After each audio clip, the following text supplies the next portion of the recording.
fine, lovely, and beautiful humans of the earth. It's me, Maddie, back with another video.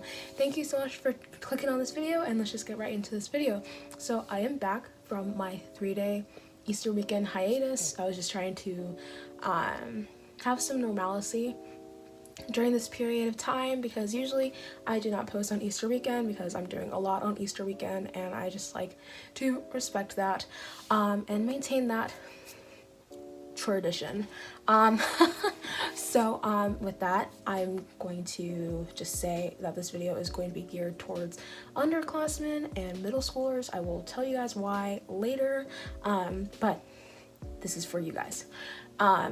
Yeah, so if you have never seen my face before, hello there. My name is Maddie. I make videos here on YouTube. Duh. Also, go follow my Instagram at Magically Maddie.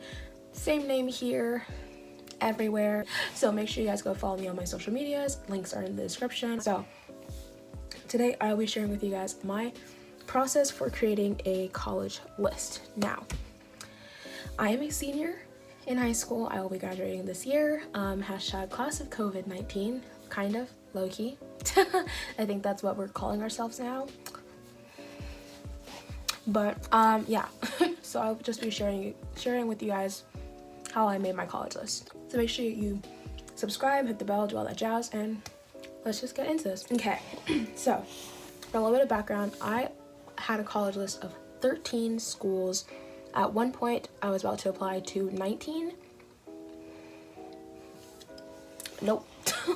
But I brought it down to 13 schools. That probably wasn't the best number, but it's okay. But yeah, I have my notes here on my iPad, and I'm going to try to make this as quick as possible for you guys, because I know we all have very low attention spans here, even me. Also, because my last video was like almost an hour long. It actually was an hour long, but it's okay. For those of you guys who watched along or like put it and watched later, thank you guys for that. I appreciate y'all.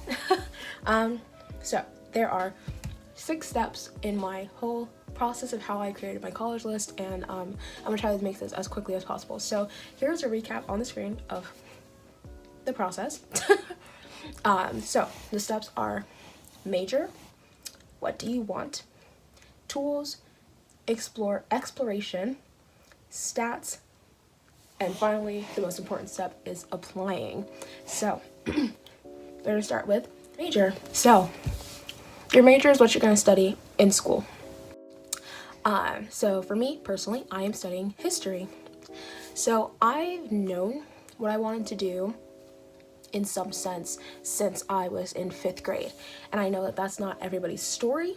So my thing, what I like to tell like my junior friends, my freshman friends especially, find 3 to 5 things that you love to do and you can see yourself doing for the rest of your life, and then do that. Okay, so I'm gonna try to explain that just a little bit better. So basically, I say like, think about things that you like to do. Think about things that you like to do. Look up careers that involve that, and then see how to get to those careers. Make sure wherever you're applying to, wherever you are thinking about spending your money on application fees, because yeah, application fees do cost money. So before you go and spend your money, make sure that you love the school. But 3 to 5 major options. I personally have 2, potentially 3. I'm still thinking about my 3rd option, but history is my first choice. Global studies and film studies are my top 3 majors. What is it that you want? So by this, I like to follow my little acronym EIDO. And that stands for Environment, Education, and Adventure Opportunities. So environment is the type of school that you want. So that involves the size of school. That involves club opportunities. If you want Greek life, make sure the school has Greek life. If sports are your thing, make sure it has either your sport or sport that you enjoy watching. For me, I like clubs. I prefer clubs more than anything. Honestly, if I'm being honest, I like sports. I'm a huge football girl. obsessed with hockey, obsessed with baseball. My school doesn't have hockey, but it does have football, and it does have baseball, so I'll be good. But if you want like a big Division I school, for example, Alabama has a lot of big football schools that I couldn't go to because they're too big. So if you want a small school, medium school, large school, extra large school, education, does the school have your major? Do you want to study abroad? Is that something that you're interested in?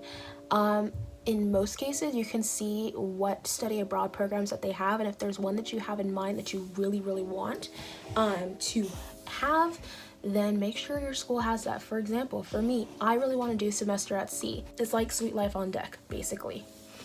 And I would absolutely love to do that. Like, oh, I would love that. Now, adventure opportunities, that pertains to the area around your school, things that are in the county of your school, and is it accessible by bus, by car, etc. Also check your school's freshman car policy, because I know that some schools, they do allow cars for freshmen, and other times they do not allow cars for freshmen. I believe my school doesn't allow cars for freshmen. I believe so. But I don't have a car, so I don't really have to think about that yet. So yeah. But make sure there's that. So I know for me, my school is in LA County. I'm very familiar with LA County. I'm very familiar with the bus routes. I've been taking the buses all throughout high school. So yeah, but there's also that. Make sure you're familiar if you're gonna be taking the bus places. Like, make sure you're familiar with your school's bus route. I recommend two apps. I recommend Google Maps, and I recommend Transit. Transit is like the #1 public transit bus app. It's amazing, awesome, real-time bus tracking. Yep. So there's that. Adventure opportunities, things in the area. Can you be entertained?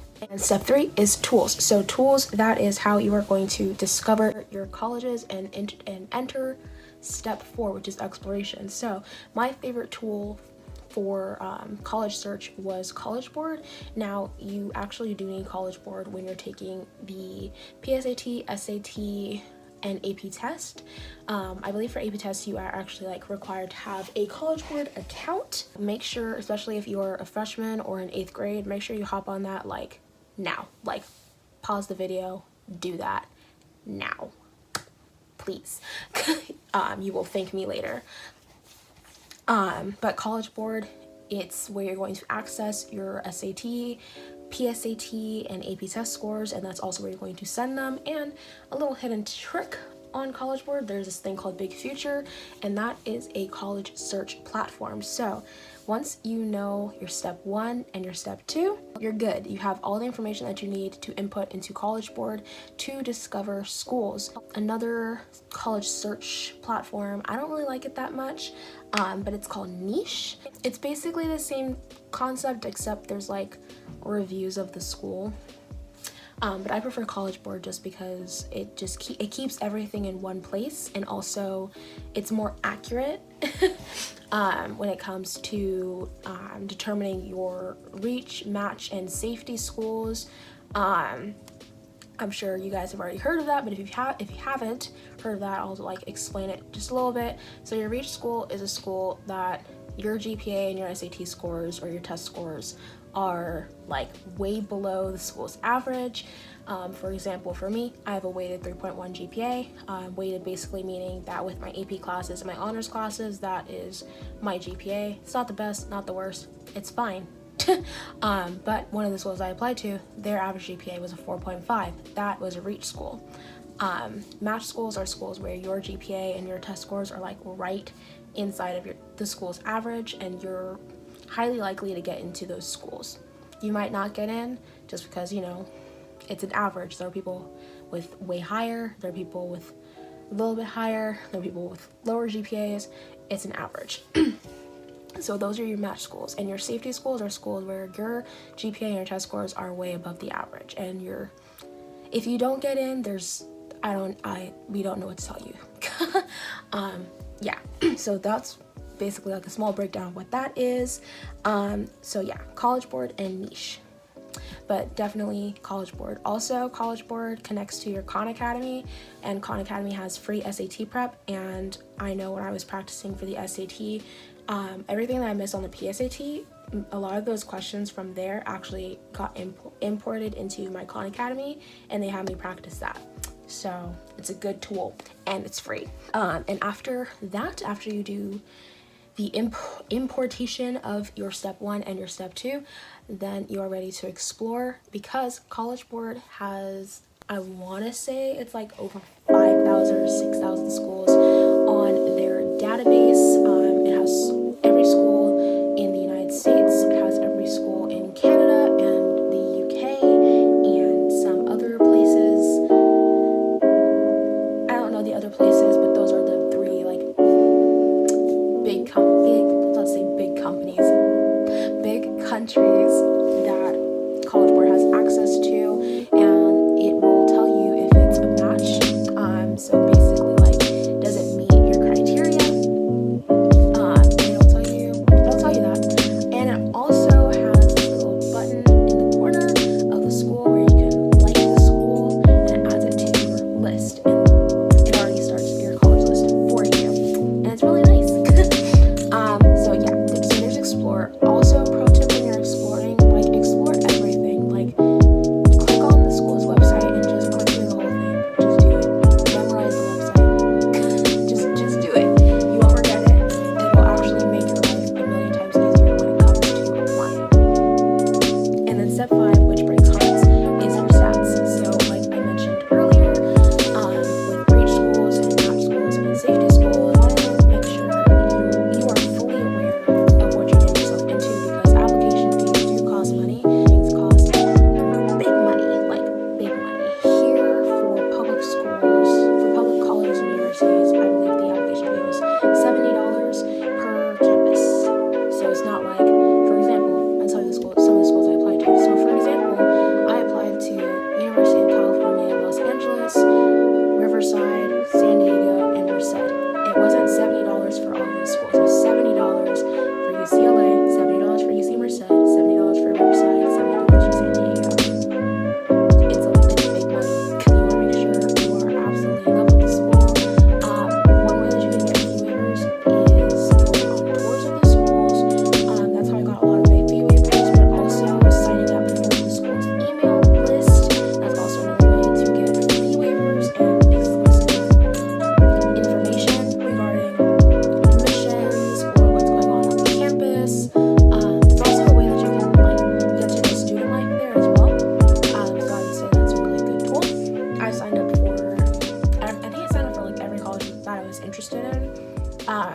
I signed up for their email list just so I can get to know the campus a little bit better, and kind of get a feel for the school just a little bit, because their email list will definitely tell you something about the school, or their lack of an email list, because it works both ways. But yeah, those are the stats, and make sure, like, when you're applying to school, make sure, like, you are aware that if you don't get into this school, it's because it was a reach school or because your stats just weren't there, and that's okay, especially if you're a junior, because applications start opening for private schools in late August, and for public universities, talking about here in California, I'm not sure about everywhere, but I'm pretty sure it's basically the same everywhere, but generally they start opening in October. So get on that, like, literally just get on it. Because I procrastinated a lot for my private schools, for example. I procrastinated. I recognize this. I understand this. Luckily, by the grace of God, I got into all of them. Also, that's another thing for you juniors. Apply as early as possible, because the earlier that you apply, the sooner that you'll know if you got in, or if you didn't get in. Oh my gosh, I did really good, yay. So after that, you're ready to apply. For juniors, apply as early as possible. For freshmen and 8th graders and sophomores, make sure that you are aware of the schools that you are interested in going to, and just know have an open mind, because your mind might change, your personality might change just a little bit throughout your high school life. And yeah, that's basically it for that. So thank you guys so much for watching this video, and if you liked it, make sure you give it a big thumbs up, hit the subscribe button, hit the bell, go follow me on my Instagram, do all that jazz. Everything's in the description box. I love y'all. Stay happy, stay healthy, stay positive, stay indoors, don't get coronavirus, and I love you. Bye.